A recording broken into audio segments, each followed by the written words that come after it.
I'm driving. All right. Good afternoon, everybody. Today is March 1st. We're already starting the new year strong, and I know a lot of you guys have been working and doing very well. And there's a lot of buyer and seller activity going on in real estate right now. So I'm excited to see you here. Excited to have you join us for another training. And so first, I wanted to really start with a little invitation to further classes and development for yourselves. So before we get into some of our individual topics and questions, I wanted to share my screen with you all and remind you about what's coming to where to get some additional great lessons, classes, and opportunities absolutely free. So I'm going to start sharing my screen really quick. And the first piece of item I wanted to put in front of you, and I'll also email our company group an invitation to join and participate in Legislation Day. Have you guys saw my screen, right? Let me go ahead and share this back again. So I wanted to first let you know that we have what's called Legislative Day, which is tomorrow, beginning on March 2nd, a great opportunity to network and listen to what's going on in our industry in California. So as members of CAR, we're invited to the event and take advantage of all the cool stuff that they're offering in terms of speakers and classes. And so if you want to register for it, I'll send over the link. And here's the promotional video. I'll go ahead and just start playing that as well, just so you guys can get a feel for what's going on.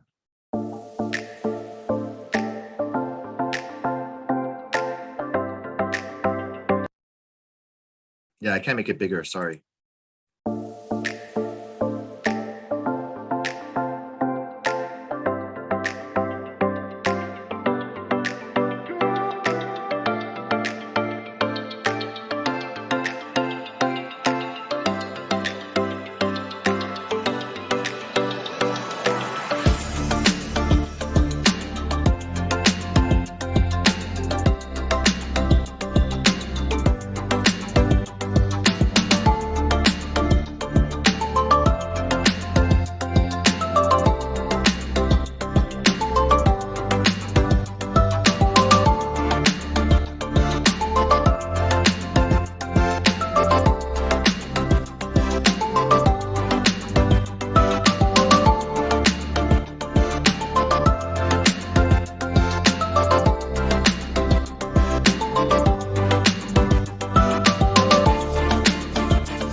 Okay, so that was it. Actually, I think I saw my face in here. Am I in this one?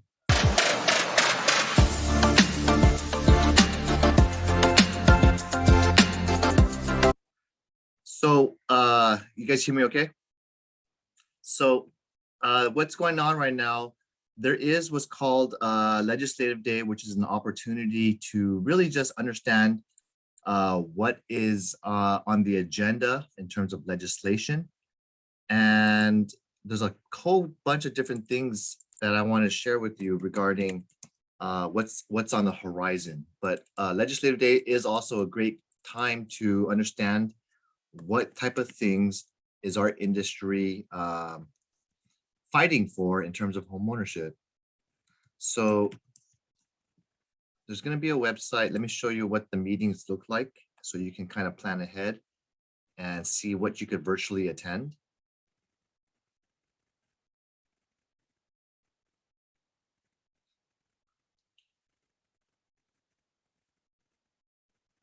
So I already registered for this, and you guys see the screen, right?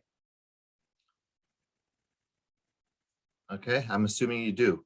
So tomorrow we have a keynote speaking engagement with a 9 o'clock to 10 o'clock, which is really where the governor gets to speak, and we have different CAR officers telling us what's going on. And so this will be a 1 hour opening session and with entertainment, and they'll be following this order. Okay, I always like to hear what's going on in terms of what's going on to our membership, to our industry. And then at 10 o'clock, they have something here regarding politics. Should you run for office? There's a class called The Principles of Running a Good Campaign. You can go into understanding if you have insurance questions and how all the rising fires and floods and all of these different types of stuff. You can also go ahead and talk to public policy and watch this as well from 10 o'clock to 11 o'clock.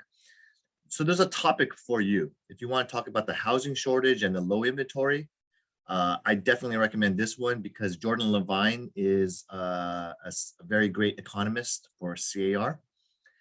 And different type cool classes. Here's a conversation with Liam Dillon on the LA Times about what's going on in housing policy. So I encourage it. Joel Singer is going to have some sort of thing here, and what's forecasted for 2022.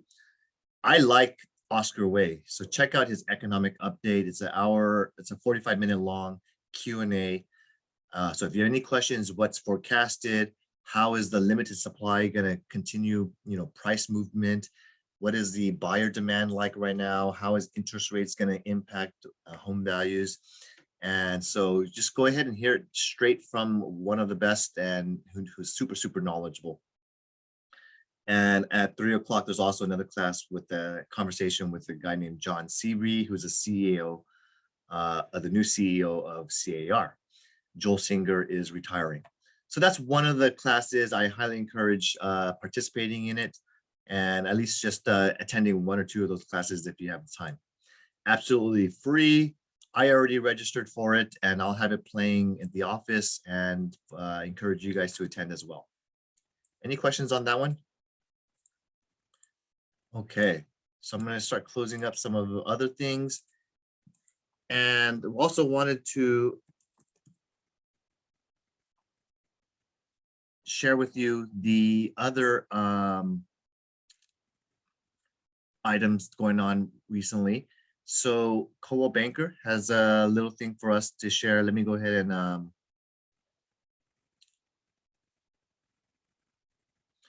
let's going on a couple of different things regarding CAR legislative update.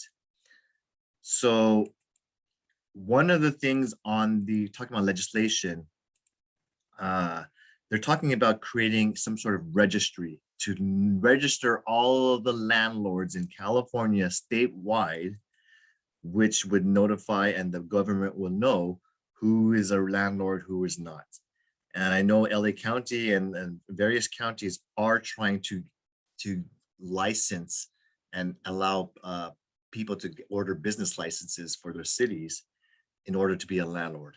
And this registry would be more cumbersome, more process, more steps for landlords to take. And because they also want to monitor how much are going to be the future rate hikes and whether your property falls under statewide rent control or not. So that's something that we as realtors probably do not want to see pushed forward. If you want to look at it, it's called Assembly Bill 2649. And you could read the exact language of what they are trying to do, whichever legislator is trying to push this forward, okay? I like Jordan Levine's market update as well as Oscar. So I'm not sure if you guys see my screen, but I'll show you what this looks like. Yes, we saw your screen. Thank you. So what's going on right now? The Federal Reserve interest rates, Russia has been the buzzwords in real estate right now. Okay. So uh, I do want to talk about it because it is very sad to see what's going on in Russia. There's a big territorial dispute in which Russia believes Ukraine belongs to Russia borders. And so they have a whole full-on invasion of all the major cities and truly just trying to uh, wreak havoc and expand their boundaries in Russia. So this is a selfish motive.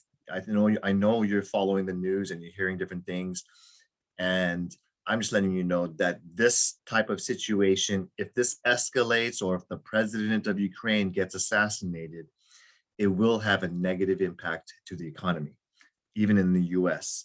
So we're already starting to put sanctions against them. Different stocks are moving up and down like crazy. And ultimately, the US is not participating at the moment, and along with all of the other members of NATO. So, but there are people who are trying to provide, guns and various support in different levels to Ukraine. But at the end of the day, if the president who is really trying to hold together the people, if he's assassinated, things are going to go crazy or wild in our economy as well. So speaking towards what's going on in this conflict, what we're seeing right now is higher oil prices, more inflation going on, a lot of turbulence in the financials and stock markets worldwide. The Russian ruble has decreased its value significantly. I forgot the exact amount, but basically the value of the ruble just disintegrated. And we're going to have slower economic growth. We're going to have maybe some sort of impacts to interest rates due to what's going on with this conflict. But our dollar does remain relatively strong compared to other countries, but it is weakening internally because we've printed a lot of money. So we're seeing a little bit of higher bond prices going on, and the Federal Reserve has some pressures going on in whether they should increase the rates, how much, okay? So inflation is showing, and it's important to track this CPI of what's going on in the US. We're showing the last 3 years history. Inflation growth, you can see the trend lines kind of following a pattern. And right now we can both see that the CPI growth and the core CPI growth, both of these little line indicators are showing to us that we have rising interest all the way surpassing 5%. I believe it's closer to about 6.8% is the inflation levels as of January 22.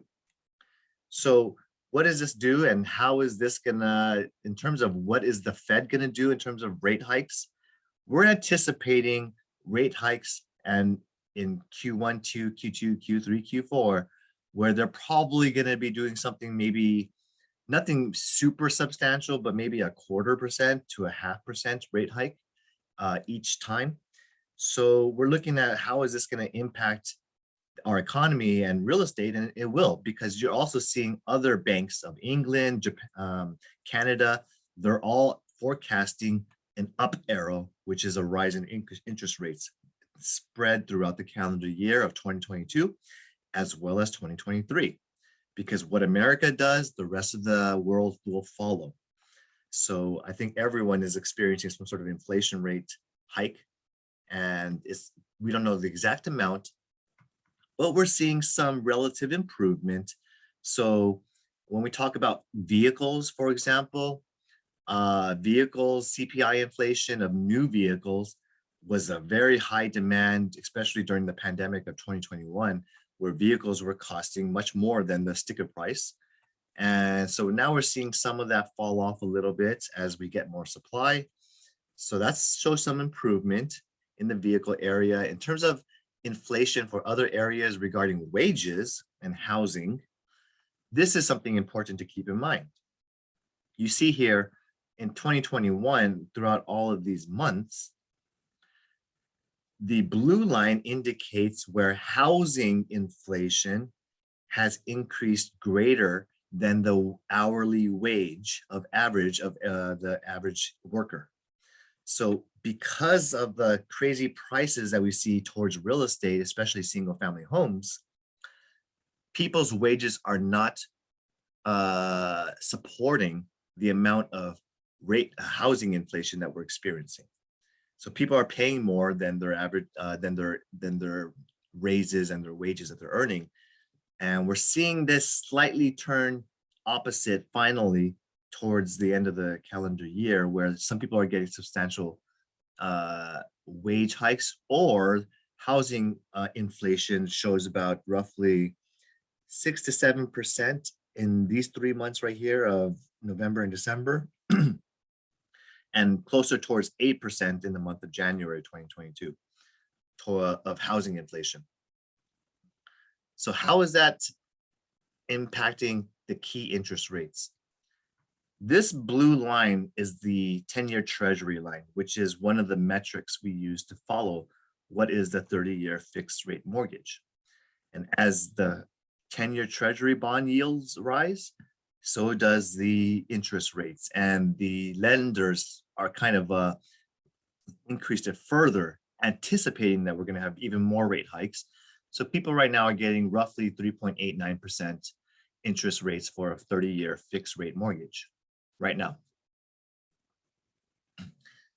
But we are showing a decline in mortgage applications. So this is showing to us peak buyer activity definitely was occurring in the summer of 2021. And as you can see here recently, people are so discouraged from the being in the buying side and not getting their offers accepted that there's a lot more mortgage applications are less and less than historically in the past. So in 2022, I mean, you can see here, 2022 is following what is going on with mortgage applications, and this dotted line is kind of showing to us that, relatively speaking, we're seeing around 250 to 300 mortgage applications per week. So when it all settles, the key interest rates that we're seeing here, we're seeing 3.9% as the fixed rate mortgage estimate right now. And it's still relatively low. So I don't want to discourage you, because ever since the beginning of time of 1971 is where we started tracking this stuff. You can see here interest rates were 6 to 8%. Follow the line here. It's the lighter blue line. And 1980s, we had 18 to 19% as a peak. So if you, historically speaking, this is relatively low. If we're still only at 3.9 and we're hovering closer towards 4%, historically speaking, is very, very low interest rates. Okay, so nothing to fear or nothing to scare buyers away. If they're going to live in it, they're going to enjoy it. They're still getting a good borrowing rate from their lender. Okay, so when we forecast 2022, we believe GDP will grow by about 3.8%. Okay, so that's okay. That's healthy. That's forecasted. And in terms of what times of disposable income, we're seeing a decrease forecasted of disposable income. So that's something considerably the most significant thing to read regarding what's going on right now, because despite many of our workforce going back and finding some work, you had high unemployment in 2020. And then it's projected at 5.4% in 2021, but it's forecasted that we're going to have a 3.8% unemployment rate, which is, they're forecasting more people are going to go back and find suitable work for long term. And that's good. I believe this CPI index is low. I believe it's going to be higher, but hey, that's my own opinion. But the key thing here, because of inflation, people's disposable income is going down. All the cost of goods, supplies, and services are going up. Everyone's insurance premiums are going up, and everyone's property taxes are going up. and so is rent. So therefore, they project that people are going to have a negative disposable income year over year change. And the housing market update, just letting you know that they anticipate relatively the same amount of single family home sales this year as the same as the last 2 years. Okay, very healthy, normal changes. And there's a lot of sales still going on. So the average price point in California, you can see it's projected a significant climb this past year, where we jumped from 2020 of the median price being 659. Now the median price is 827,000 forecasted. So that's a significant increase. And so just letting you know what's going on in the industry. That's the slides I wanted to share with you for a quick market update of what's going on. Any questions on that? Kevin, can I have the previous picture for the 2018, the previous one? Yeah. Before this one.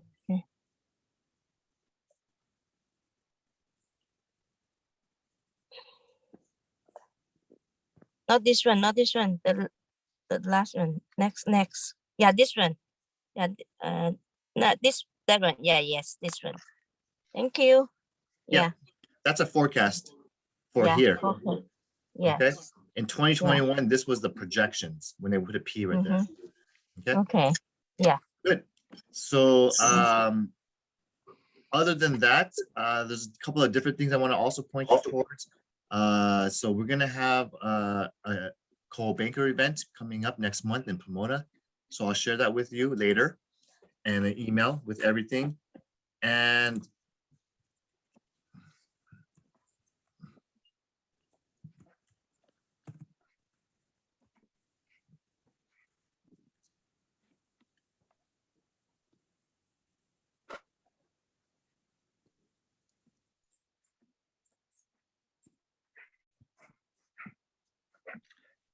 there was a good class right here. Oh, this is today. Never mind. I'm not going to share this one. But there's a disclosure class. This is with an attorney. This is the real thing or not. Let me take a picture first. So I'm going to email today the group on March 3rd, why agents get sued, the top reasons. This is going to be a free class. Oh, no, this one's charged $75. Who's the instructor? Because I'm going to have CAR attorney Kelly Richardson. Don't pay for this class. I have a CAR attorney coming to our office next month. So he can teach a lot of the same. This one to verify if true or not this one. What's that? Did you say something, Jean? Check. Okay, so I didn't hear anything. So, Check. So can I catch it?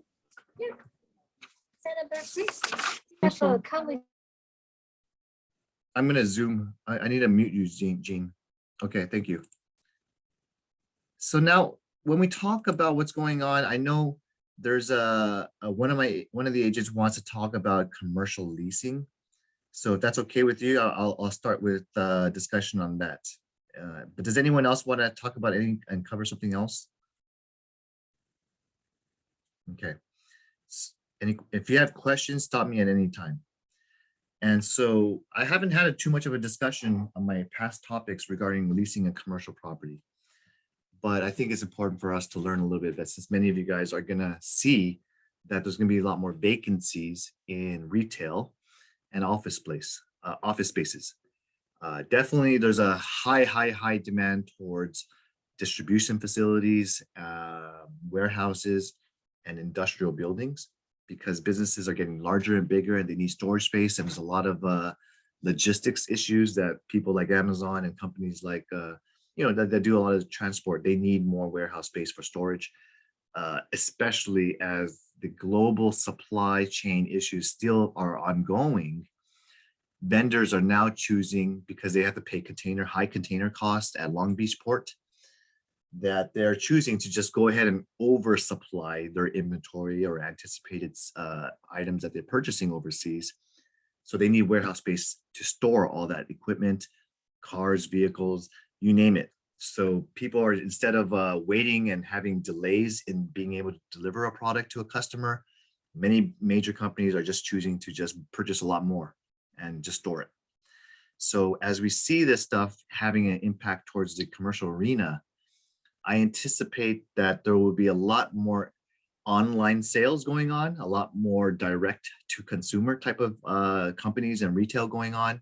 So I do see that retail and offices vacating some of their spaces or giving up some of their square footage because they can work and adapt to doing more stuff online or having employees work from home. So you're going to see some offices downsize their building space and their brick and mortar. So when that happens, as you can see, there'll probably be a lot more vacancies as you drive all your normal streets, that you're going to see all these, for lease signs or for sale signs. And we haven't seen too much because of the pandemic, or people have what's called a 3, 5, 7, 10-year lease in commercial. So that's why you don't see it everything right now. But there's a lot of landlords, a lot of tenants or businesses that are suffering who need to downsize soon. So what do I mean by that? And what kind of where can we help as brokers and realtors?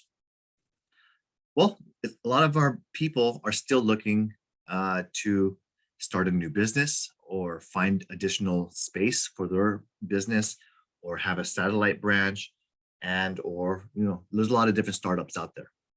So I still believe that there is a lot of companies moving out of California and moving to lower cost states. So I know Silicon Valley is losing, a major player is moving over to Cleveland, Ohio in Silicon Valley. I believe it's Intel. So as they move a corporate office to the new Silicon Valley, they're going to call it the Heartland Valley, Silicon Heartland, I'm sorry. Cleveland is going to be up and coming as an area to invest in. If you have anything to anyone doing 1031 exchange or anything like that, you should follow movements of where big companies are going. But what we're talking about now is, as we see this companies moving and leaving California, it's important for us to be able to gauge what is a reasonable commercial lease, what are the terms, how long, is there any options to be built? So I want to talk about structuring a commercial lease from the landlord perspective and from the tenant perspective. I think it's important because it really depends how you put that contract together, how to serve your client the best way. And so in my experience, done quite a bit of commercial leases myself, I can tell you that typically you're going to see 3 types of contracts. First and foremost, if you are representing a tenant, business owner who's looking to lease a space, it is more favorable to use the CAR, commercial lease contract. Okay, there's a lot more terms in there that are a little bit more favorable, beneficial, and protective to the tenant. If you're a landlord representative, the AIR commercial lease agreement is probably the strongest in terms of the most language that favors the landlord, because everything built in there requires landlord consent. Everything in there is built to get the approval of landlord, or any modifications or any breach of contract. It all favors the landlord. Okay. Third type of contract you're going to see is a landlord who writes their own contract or gets their attorney to write their own contract. So it's still a valid contract that could be used, but just make sure you have another set of eyes review it.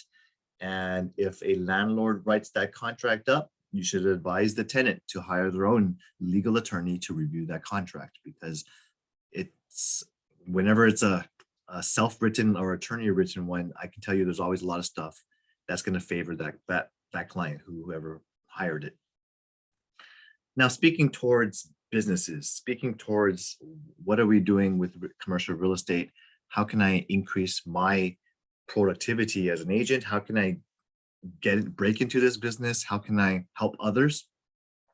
Well, you could do that by doing some true homework, doing some research on different areas, and really understanding the process of what is a commercial lease. So my first homework for you, if you want to break into a commercial lease, is to read the contract.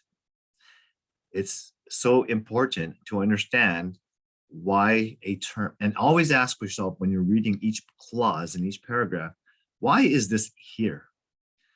In what situation would this clause apply? And if you break it down from a neutral standpoint, I'm just reading this, I want to understand this, and why do they put this in here? There's a reason why. It's because there's been a complaint or litigation lawsuit in the past, and or it's for transparency, it's for clarity. Because contracts that are very short, brief, and don't list a lot of stuff leaves a ton of room for interpretation. It doesn't cover all aspects of what the future entails and holds. So one of those things that we learned about is called a clause force majeure. Who's heard of force majeure in a commercial contract lease?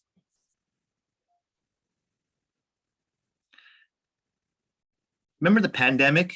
Right around March 19th, 2020, the CDC said to all of the world, it is important we all stay at home. It's important we don't, social distance, and we should probably shut down businesses. So what did LA County do, and a lot of the whole state and the nation? They shut down all businesses except essential businesses. So essential businesses were governments and, like markets and Costco and real estate was an essential business. So cool, we got to stay open. But how about every other damn business, like the barber shops out there, or any of the, every other mom and pop or smaller businesses, okay? Those that were not labeled as essential had to shut down. They had to still pay their rent or to their landlord. They still had their utilities and various fixed expenses. And the tenant had to shut down indefinitely, like restaurants, right? So in that situation, there's so many people out there, oh, can I get relief? Can I get aid? And yeah, the government provided some CARES Act aid to small businesses, and small businesses were allowed to apply for the EIDL, Economic Impact Disaster Loan. Small businesses were able to get the PPA loan. So yeah, there was some help there if they went through all the hurdles that we had to do to get it.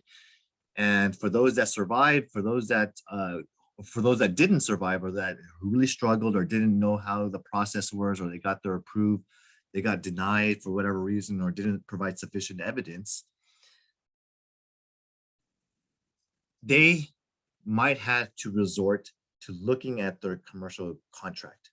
And some contracts have a clause in there called force majeure.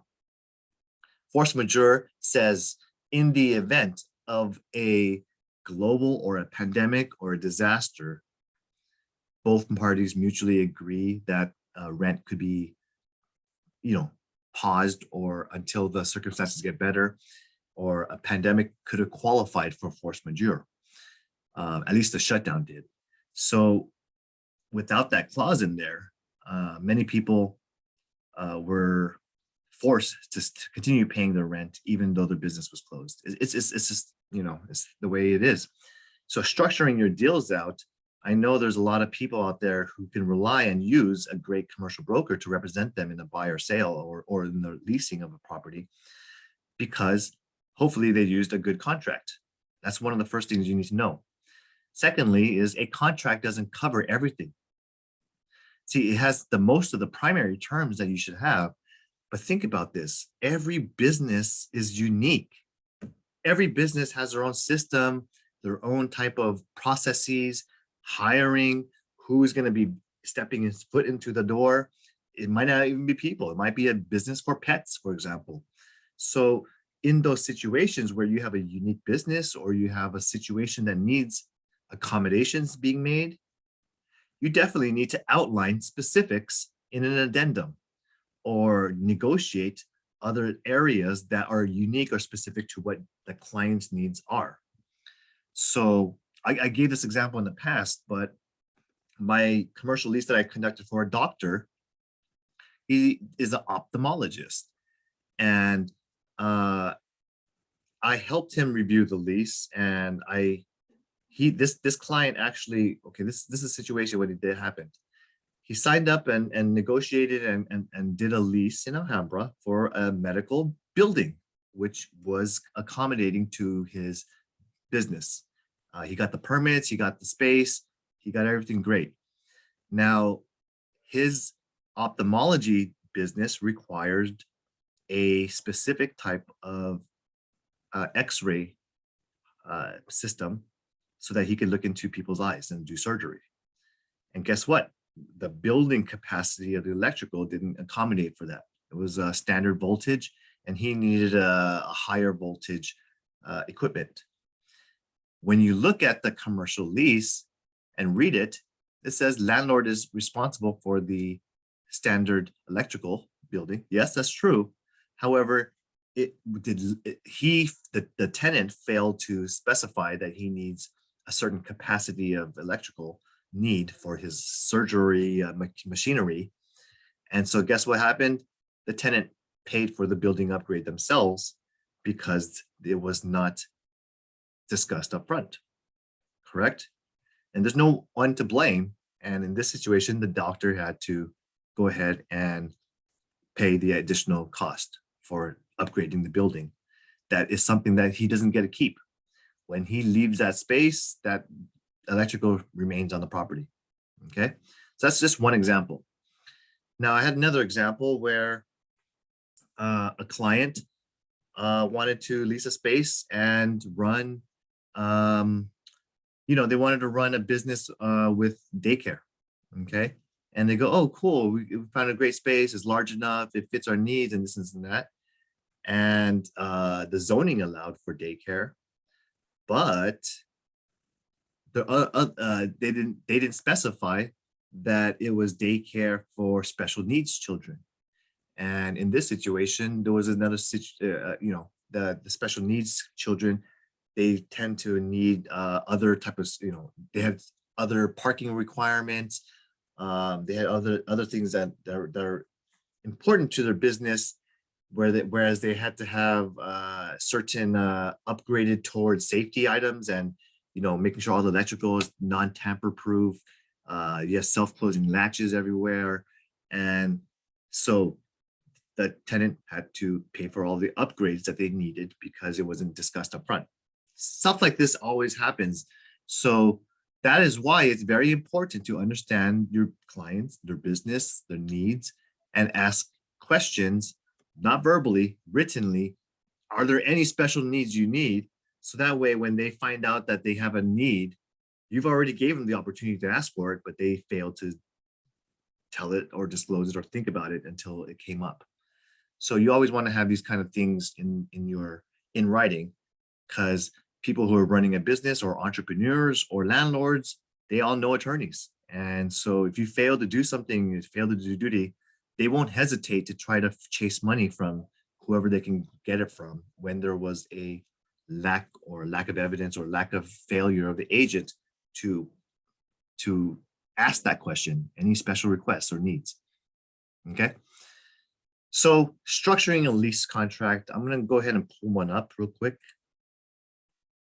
Any questions? And pause. Fiona, I don't know if you had any questions yourself.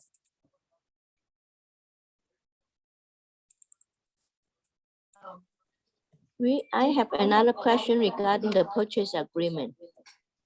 Yeah. Can I ask? Huh? Okay. 这个是零吗？对，你刚刚 close 一个在 Express Community 哦，不是 I'm getting a lot of feedback. 啊？ What's the question? Yeah, on the purchase contract before on the escrow day, we can write down 45 days or sooner, but right now only can type up the date, cannot be put the wording. Okay, wait, I didn't hear it. I was looking at something. What's the date? Okay, I'm in the office right now. Do I need to hang up my I leave my iPad before I talk? It's an echo. You should be not close to the mic of the other speaker. Okay, let me see. Wow, I need to go to the, okay. And regarding purchase contract, normally on the ESCO day, the old form, and then we can put 45 day or sooner, right? Yeah. But right now, it cannot put the wording, just can put 45 day exactly, or 60 day, or Okay, so let me pull up a purchase contract and I'll show you. Yes, you can. sorry, I cannot hear you right now. Yeah, I can hear you. Can you say one more time?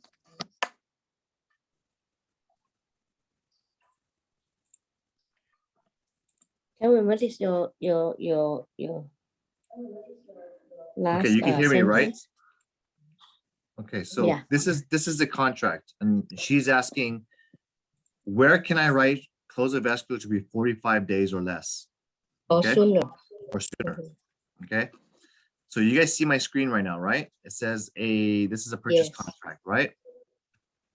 So in your contract, you have the ability to write close of escrow period 10 days after acceptance. Okay. Now, you cannot physically write 10 days after acceptance or sooner, but, or 30 days, you could write it down here.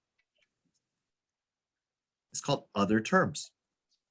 So go ahead and you write, Oh, buyer is open to cooperate with seller's preferences on closing date. Buyer is willing to close escrow 45 days or sooner. Write it right here. okay, got you. Okay, good. Yeah, got it. Thank That's it. you. Okay. So any other questions I can help you with on that? Let's take a look at what a commercial lease looks like, guys. I'm going to go ahead and pull up my email, and I had one I wanted to show you.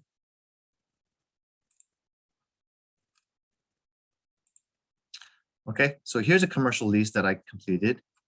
And this was a lease agreement in which we did a industrial space last year.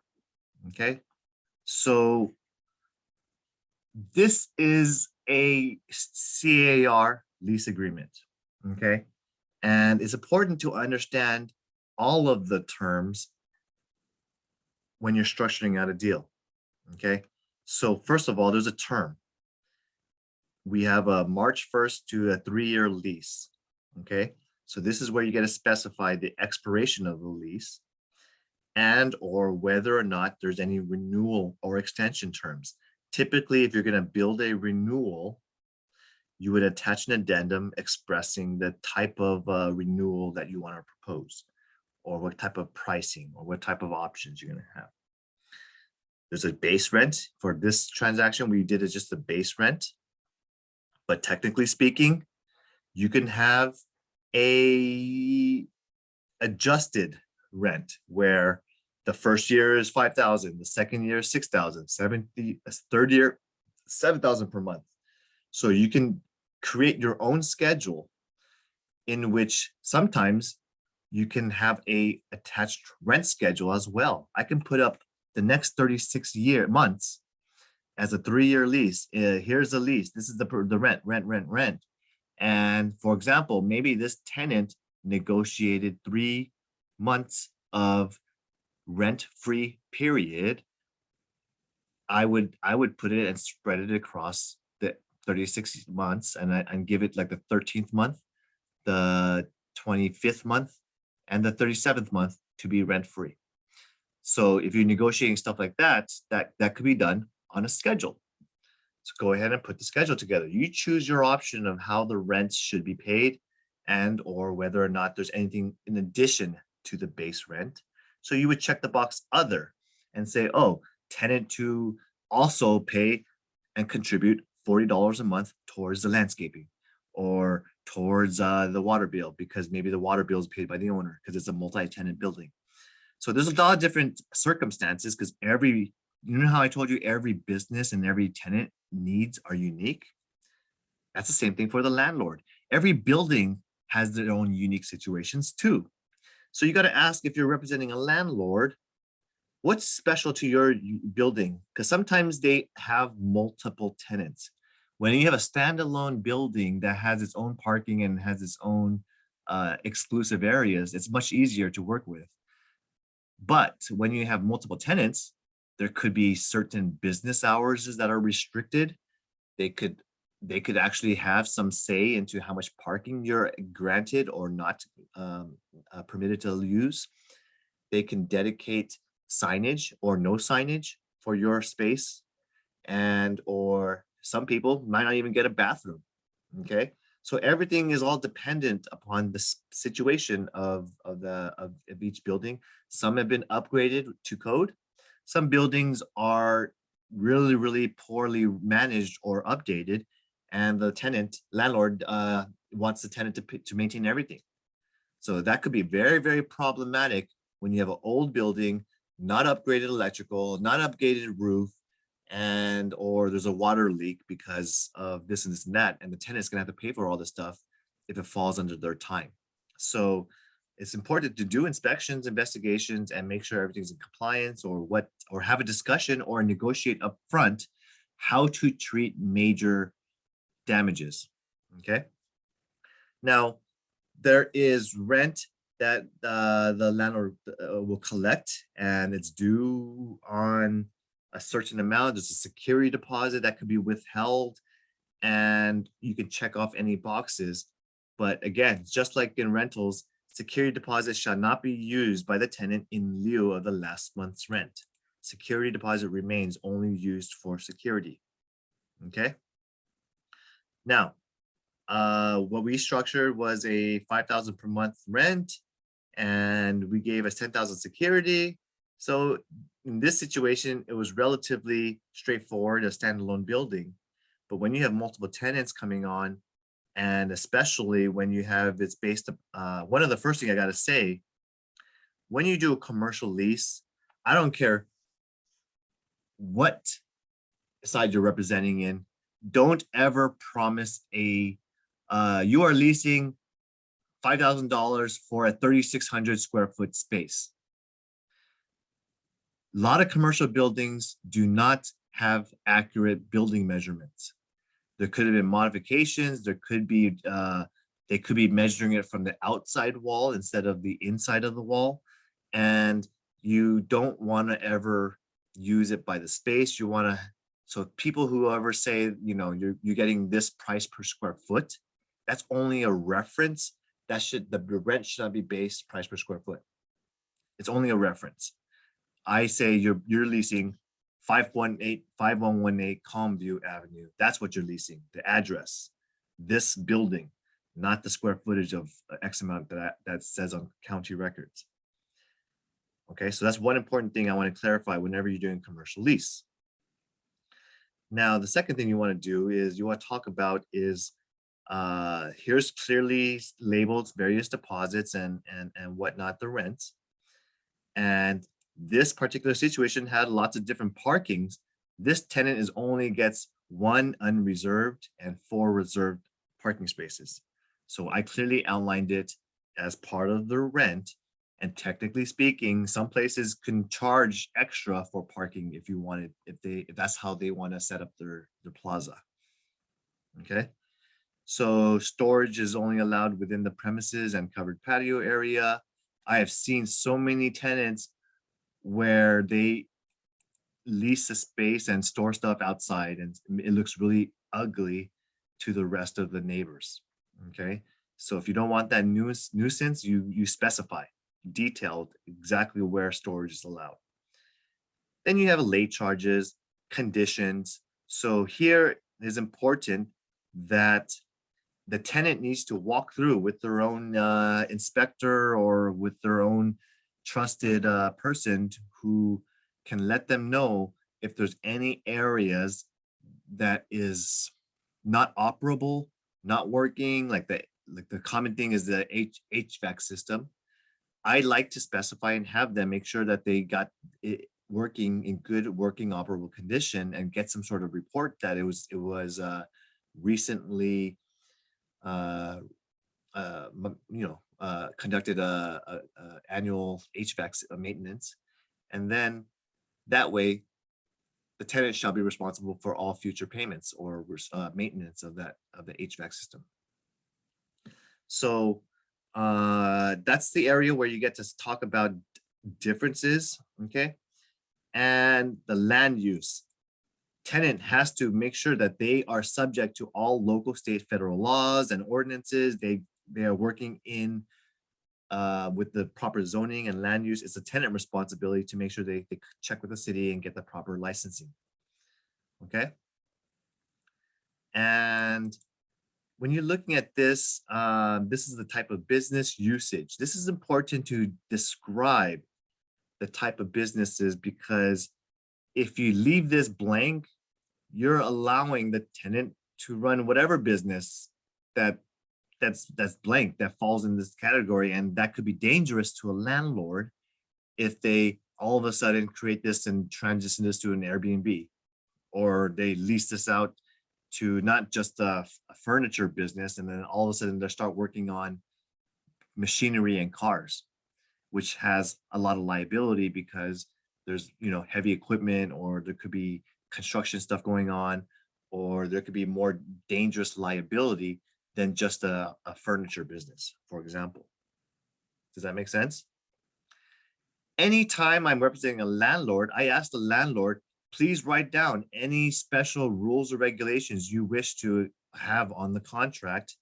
So if I make sure and ask them, or check with your attorney if there are any clauses you want to have included, because this is your property, this is the time to get anything signed, and when the tenant wants it the most.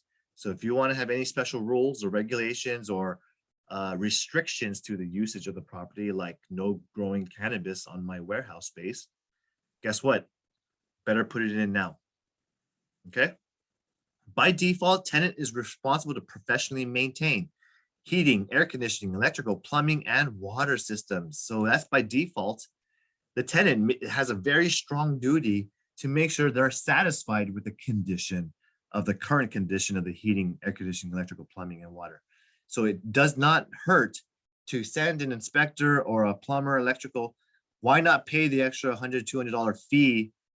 You could save yourself thousands of dollars in the future. If you see an issue, you can ask the landlord to get it done first, and then you can take on all of this professional maintenance that you promised that you're going to do. I would do that if I was a tenant. Okay. So many people just say, oh, yeah, I trust the landlord. Oh, it looks like it's working. Oh, it turns on. Okay, it's good. Just because the air conditioning turns on doesn't mean it's blowing cold air, guys, right? So the landlord shall normally maintain the roof, the foundation, exterior walls, and the common areas. That's normal. Okay, great. But it could be passed on to the tenant or landlord just by checking that simple box. So here's where you get to specify any other maintenance. And if you want the landlord or the tenant to maintain other areas like landscaping, or they want to maintain a specific type of existing machinery on there. Maybe you have a maybe you have a solar roof, okay? And maybe that's something that needs to be maintained every once in a while. Who's paying for that, okay? So all changes that is ever done needs to make sure that they get landlord's consent, okay? Landlord may require that they provide and release any contractors working on the property. They can show and make sure that they have a notice of non-responsibility for any liens against the landlord. And anyway, they have to do it all according to the law with required permits. No alterations should be done without permit. So therefore, I've seen so many people do commercial leases and they alter the building. For example, they've been modifying buildings to grow cannabis grow operations. Okay, that's a form of alteration where so many people are doing it without permit, right? Without the license. So who pays for all that? Who pays for all the conversion back? A lot of times when the tenant leaves in this situation, they disappear. Okay, they leave the landlord with a bag of ruined premises, buildings, altered plumbing.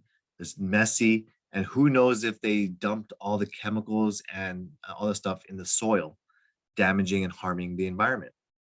Okay. So that's why it's important for landlords to do and enter the property and conduct inspections, annually or semi-annually, give them notice so that you know what's going on within your own roof of your building. Okay. So many landlords are so lazy, they never bother to look into their property, see what the heck is going on and whether there's any non-permitted usage. Sometimes they come in and they find out that it's a whole new business and that tenant is now subleasing or assigned the lease to somebody else without their knowledge. It's possible. So speaking of subletting and assigning, tenants shall not lease it to somebody else or assign it to anybody else or transfer a portion of it without landlord's consent. That's a breach of contract. I know so many tenants that are doing this. Okay.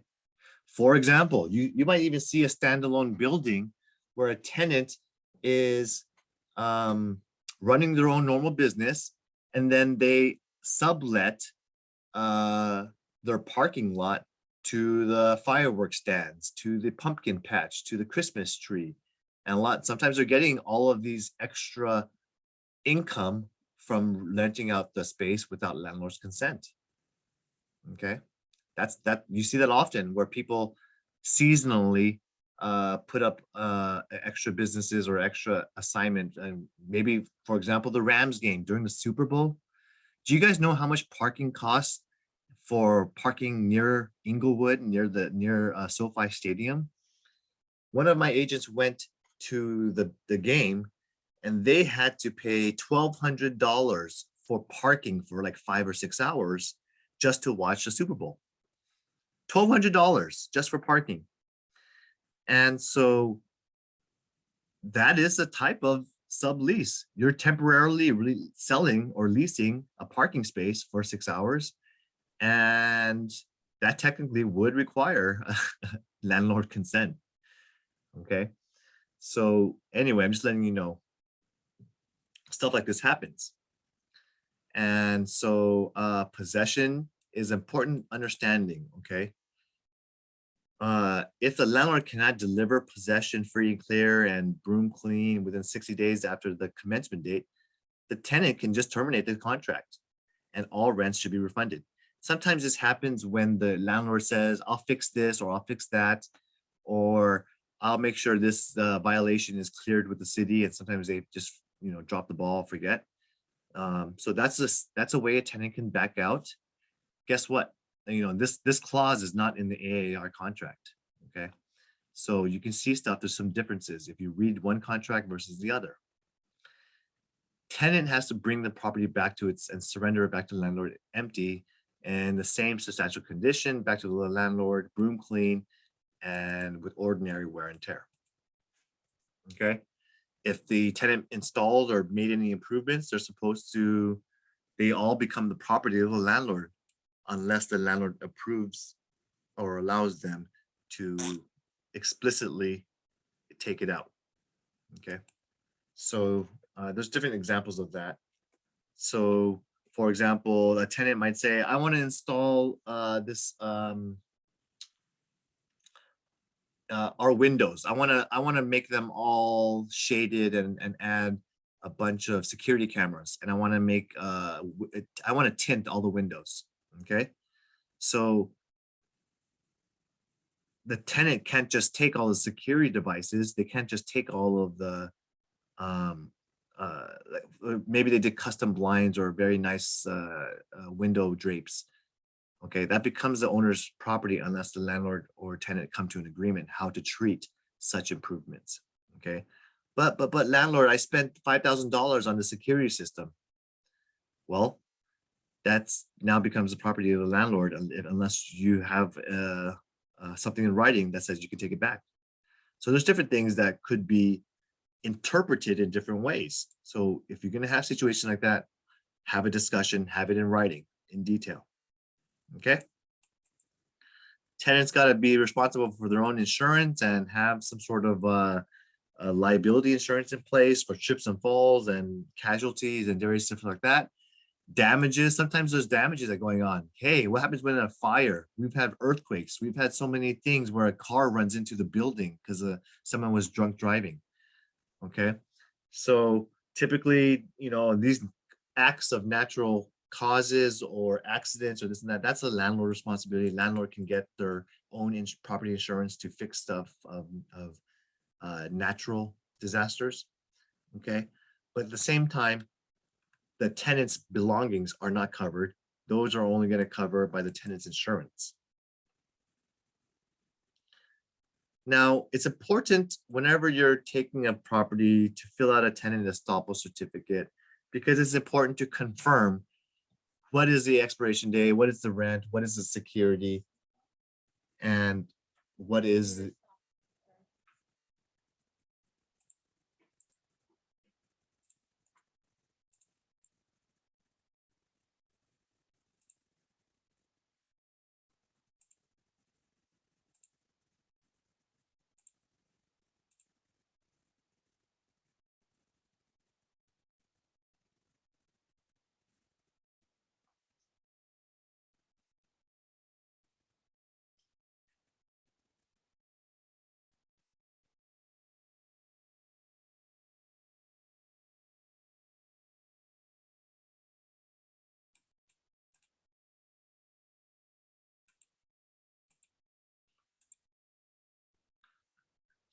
you guys still hear me?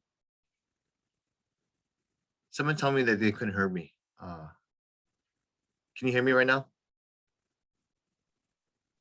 Yes. Okay. So what's the last thing you heard, Julia? I'm sorry, where you got left off. Yes, we can hear. Okay, you heard the whole time. Okay, good. So I left off on the tenant estoppel is important to have. And if anyone has questions, stop me. If you see a term you want me to explain, I'll be happy to share it. So if you're dealing with a certain situation in which there's different things going on regarding credit, regarding accessibility standards, which is required that bathrooms and there's certain access. If you're dealing with the retail space, you have to be able to meet ADA, American Disability Act requirements whenever you're dealing with a commercial building that has public visitors. So I'll give you an example in our own Temple City office in this term, where randomly they send over ADA compliance inspectors who will come and look at a building. Sometimes they send the fire department and they'll look at the property and make sure that you meet all of the requirements. So that if you go to our bathrooms, that's an example. We had to put grab bars in both sides. They have to be exact certain height, and you have to have doors swing a certain way to meet wheelchair access. We have to have a certain handicap number of handicap parking spaces dedicated based upon our building size.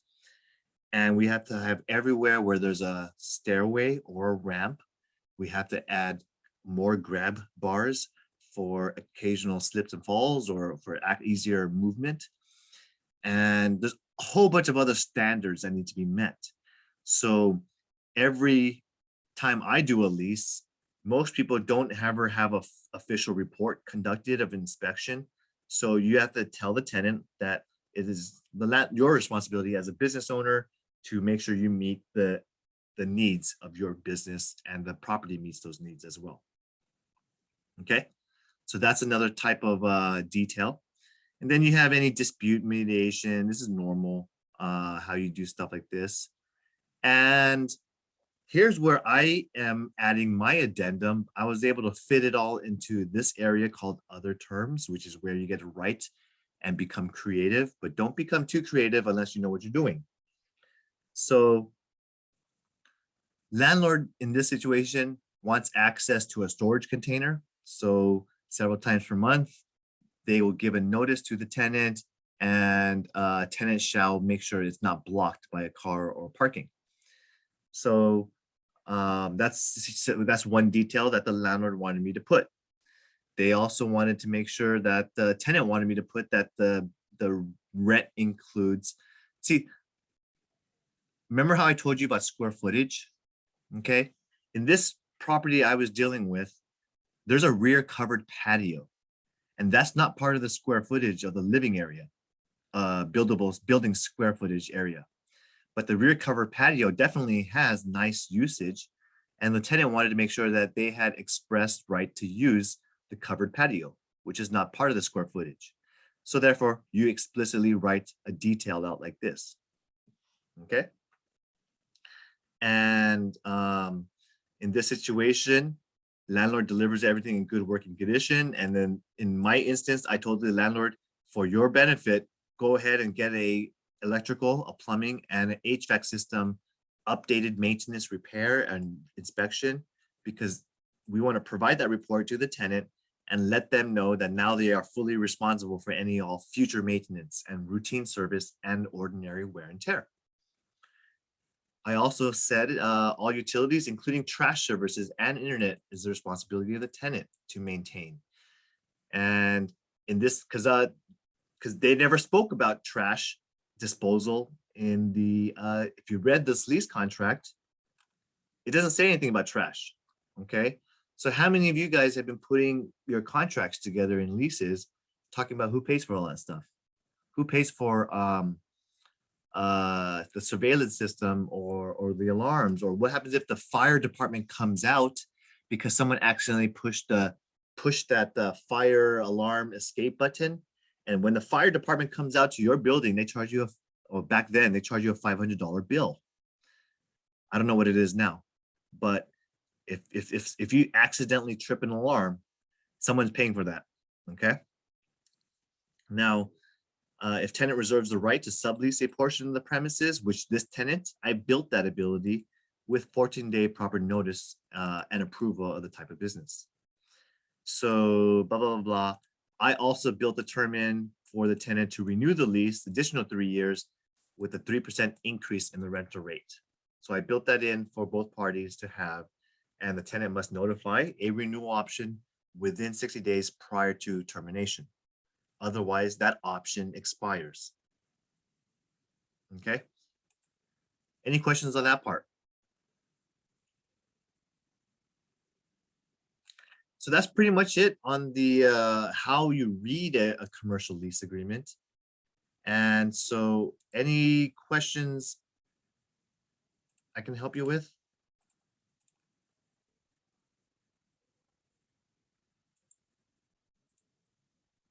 So I hope this was helpful on structuring commercial lease. I wanted to spend a little time on an AAR contract, but it's really probably too difficult and cumbersome for you guys to read. But I don't, if anyone wants to read the commercial lease and then have a discussion, what does this paragraph mean? Just email me and I'll give you a copy of the AAR contract so you can see what it looks like. Now, here's some tips for you realtors out there doing commercial leasing, okay? One of the agents asked me, Kelvin, how do I find and do the background on the zoning? Okay, so here's how you do it. Let me go ahead and go into my, I'm going to use the city of San Gabriel as an example.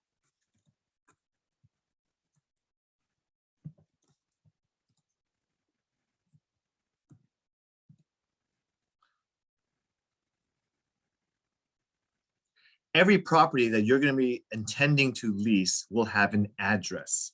So you could physically find that property, right?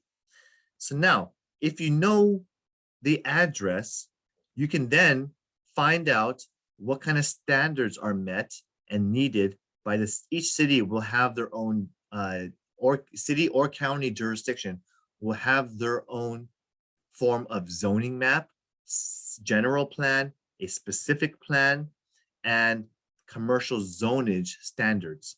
Okay, so this is what we all use for our reference in terms of what can we do or not do on this property. Okay, so you can read here, these are the setback areas and requirements for construction right now in terms of what kind of height of fencing you can use and permitted materials are allowed, stuff like that. So I just wanted to let you know where you can find these resources, but you can also find other types of stuff in regards to usage. Okay, so how do you reinterpret this? Whenever you look up a property address, it'll fall under a C1, C2, C3, which the 3 stands for higher density, and M stands for manufacturing or light manufacturing.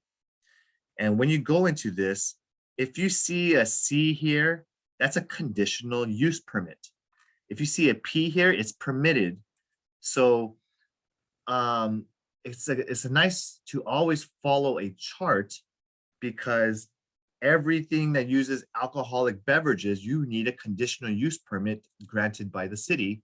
So that's where convenience stores or low traffic like wholesale stores, they can sell alcohol, but they got to get a CUP, a license, or ABC license. Okay, so there's other stuff going on here, right? Like let's say I'm talking about office building. If you're using medical, you can do medical buildings within C1, C2, and C3.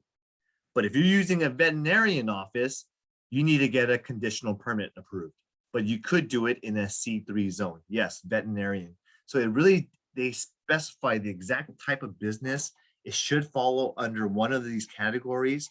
Service, consumer oriented is a very generic. So, I mean, they even wrote stuff as detailed as tattoo parlors and fortune telling. If you see an X, that means you're not going to get this approved, not allowed.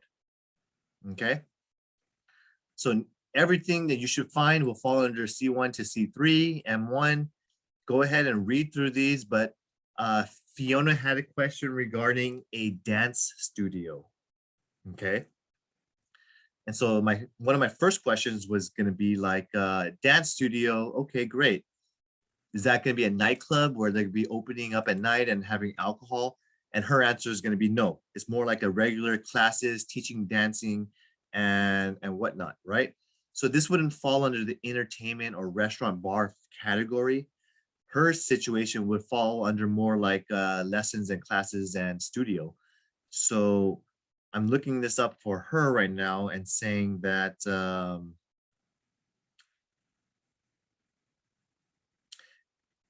you would be able to do it under a M, light industrial zoning, Fiona. And you should be able to do it under education, so social.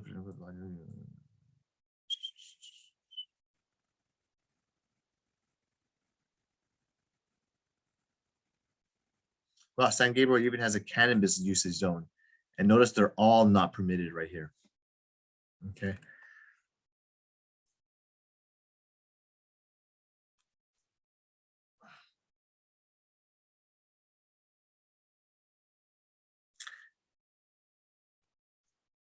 I mean, technically, Fiona, I think your lessons of dance lessons, it might be able to fall under educational and instructional activities. It might be able to fall under these categories here.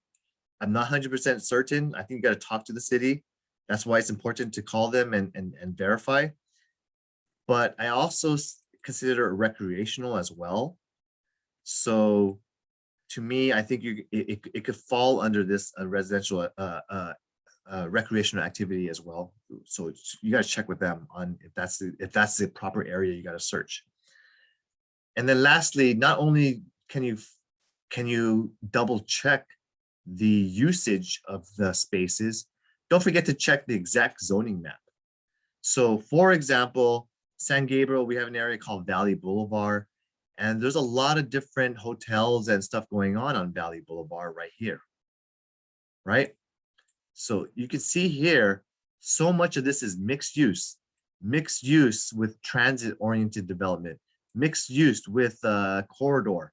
So they have a very specific zoning that has allowable usages that is modified recently than the general plan from long ago.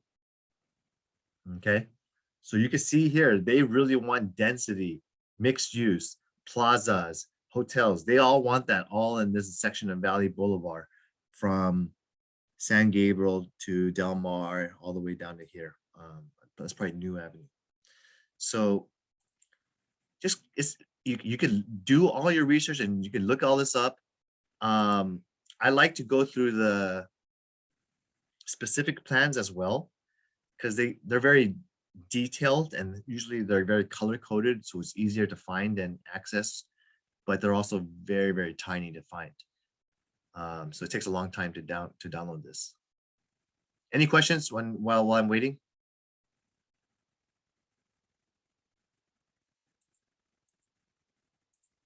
You guys are quiet today. You guys will learn better if you have more questions, guys.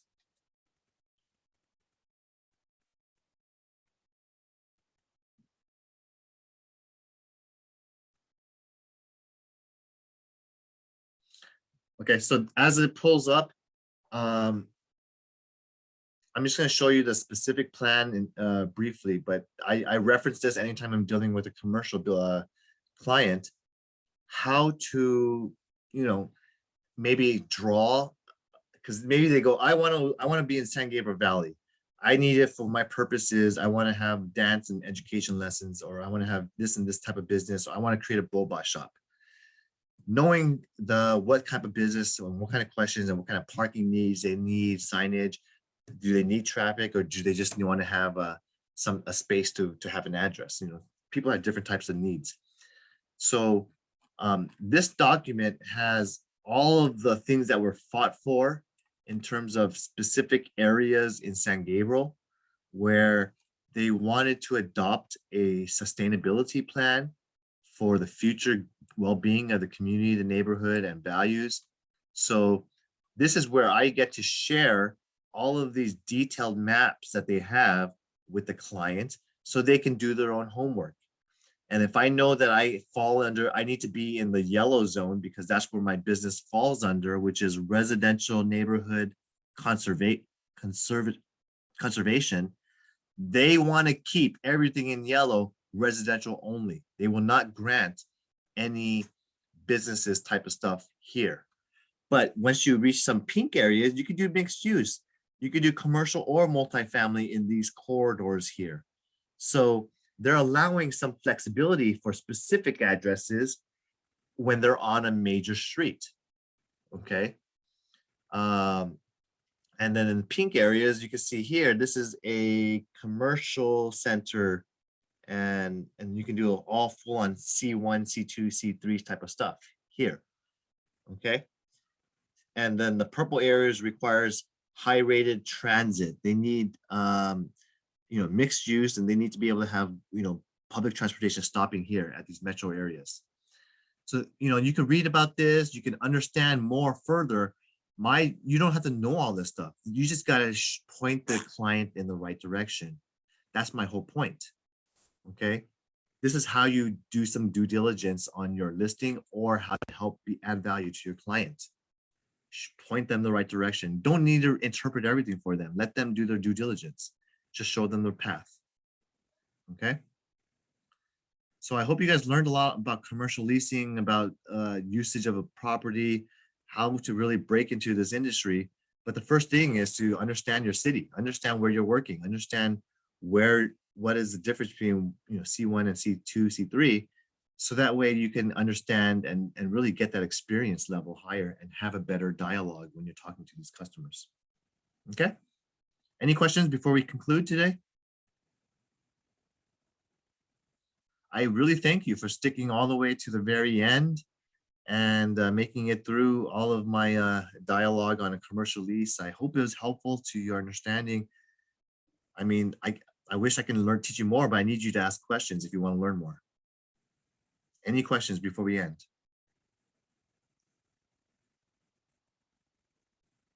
thank you for coming. I'll see you guys next week's sales meeting, and then I'm gonna have, and hopefully you register for Ledge Day, okay?